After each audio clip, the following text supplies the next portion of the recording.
we are going to learn how the air-cooled chiller works. Commonly there are two types of chillers.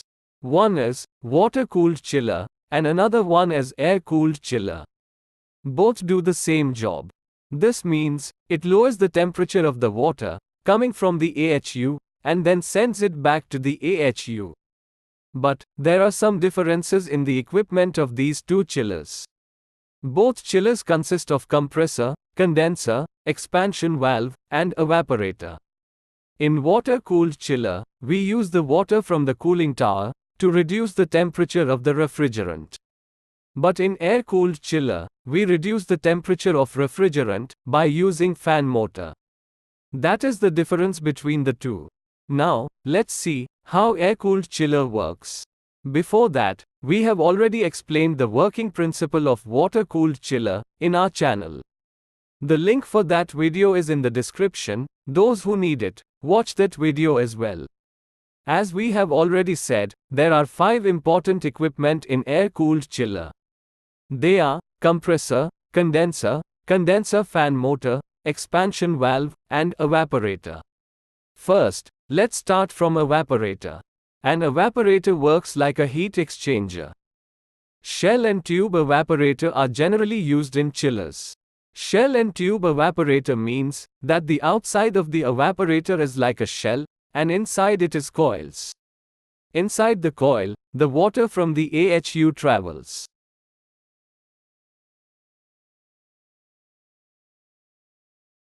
Refrigerant is around the coil. The refrigerant around the coil is very cold.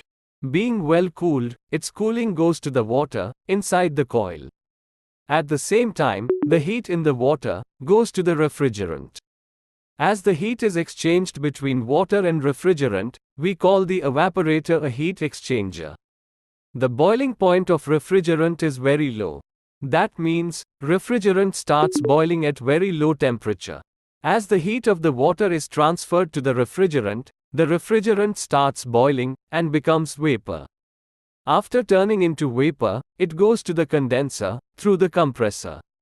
The water inside the coil is thoroughly cooled and again goes to the AHU.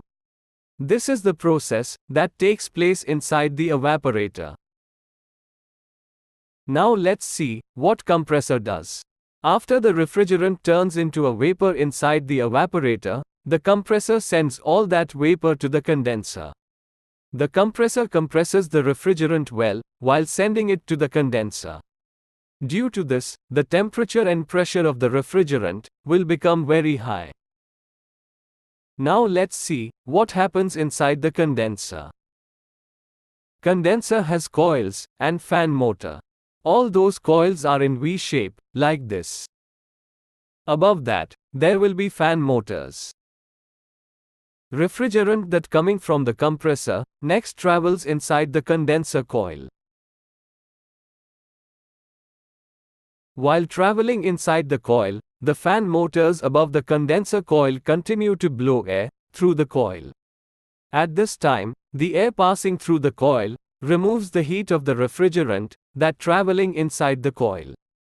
Due to this, the temperature of refrigerant will decrease. The low temperature refrigerant then goes from the condenser to the expansion valve.